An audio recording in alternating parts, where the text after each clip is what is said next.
सगळ्यांना सगळ्यात आधी श्री स्वामी समर्थ. तुमचे एखादे महत्वाचे काम वारंवार अडकत आहे का?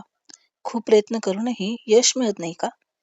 तर आज मी तुम्हाला भगवान गणेशांचा असा एक गुप्त परंतु अत्यंत प्रभावी मंत्रप्रयोग सांगणार आहे, जो श्रद्धा आणि निस्वार्थ भावनेने केल्यास नियोजित कार्यातील विघ्ने दूर होतात. नमस्कार, मी अमृता आणि तुमचं सगळ्यांचं स्वागत आहे स्वामी सेवा विथ अमृता या आपल्या युट्यूब चॅनलमध्ये. तर आज आपण नियोजित कार्यात यशप्राप्तीसाठी श्री गणेश कामाक्षा विघ्न विनाशक मंत्राचा संपूर्ण उपाय बघणार आहोत. यामध्ये हा मंत्र सिद्ध कसा करायचा आणि कामाच्या वेळी याचा प्रयोग कशा पद्धतीने करायचा आहे. हा प्रयोग इतका दिव्य आहे की याच्यासोबत एक वॉर्निंग सुद्धा येते. तर ही कोणती आहे याची संपूर्ण डिटेल माहिती आपण आपल्या आजच्या या व्हिडिओमध्ये घेणार आहोत. त्यामुळे व्हिडिओला कुठेही स्किप न करता बघा, जेणेकरून याच्यातील संपूर्ण सविस्तर माहिती आणि कोणत्या गोष्टी कराव्यात, कोणत्या गोष्टी टाळाव्यात, या सगळ्या तुम्हाला व्यवस्थित समजून जातील. चॅनलवरती पहिल्यांदा आला असाल, नवीन असाल किंवा अजूनही सबस्क्राईब केलं नसेल तर सबस्क्राईब करून घ्या. अशा तुमच्या आयुष्यामध्ये व्हॅल्यू ऍड करणाऱ्या गोष्टी मी नेहमीच घेऊन येत असते. तर चला आता आपण व्हिडिओला सुरुवात करूयात.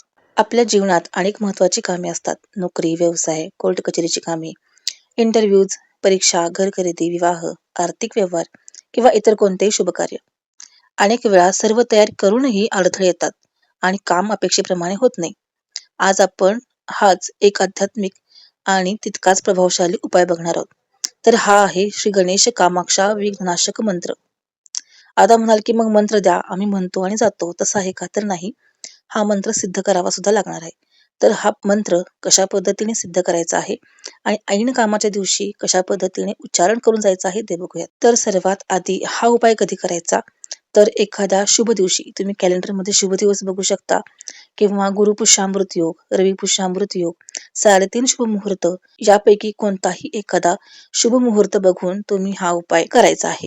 तर सगळ्यात आधी शुभ दिवशी सकाळी पहाटे लवकर उठायचं, आंघोळ स्नान करून घ्यायचं आहे, त्यानंतर देवपूजा करून घ्यायची आणि यानंतर भगवान गणपतींच्या समोर संकल्प करायचा आहे. उदाहरणार्थ, हे श्री गणेशा, माझे अमुक कार्य आहे, अमुक या ठिकाणी तुमचे कार्य सांगायचे आहे, हे कार्य कोणत्याही अडथळ्यांशिवाय पूर्ण होऊ दे, असा संकल्प गणेशांना करायचा आहे.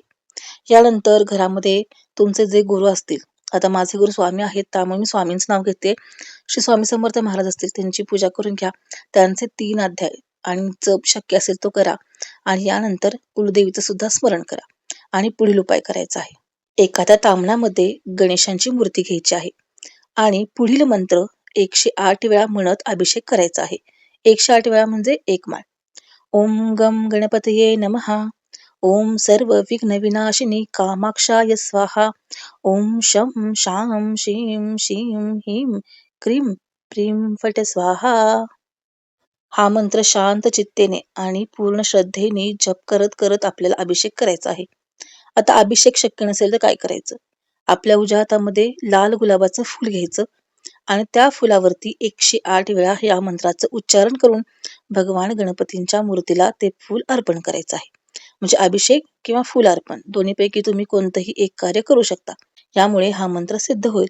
आणि यानंतर ज्या दिवशी महत्वाच्या कामासाठी बाहेर पडायचे असेल, प्रथम कुलदेवीचं दर्शन घ्या, शांतपणे त्यांना त्या कामाबद्दल सांगा.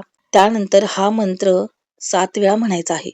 घराबाहेर पडण्यापूर्वी क्षणभर स्वतःचा चेहरा आरशात पहा श्री स्वामी आणि समर्थ सकारात्मक महाराजांचे भावनेने दर्शन घ्या आपल्या आणि कार्यासाठी यानंतर प्रस्थान करा.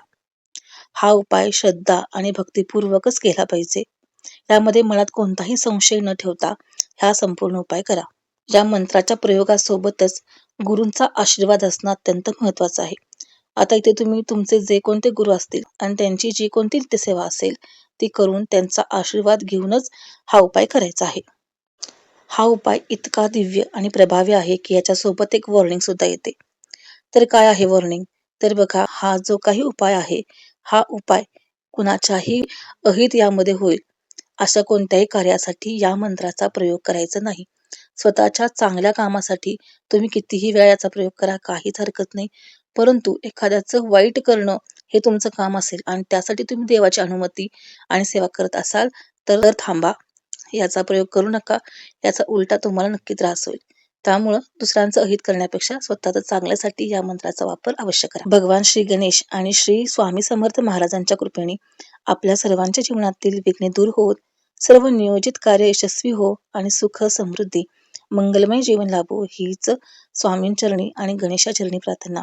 जर तुम्हाला हा व्हिडिओ आवडला असेल, व्हिडिओला लाईक करा आणि आपल्या मित्रपरिवारासोबत शेअर करा आणि स्वामी सेवा विथ अमृता या चॅनलला नक्की सबस्क्राईब करा. श्री स्वामी समर्थ.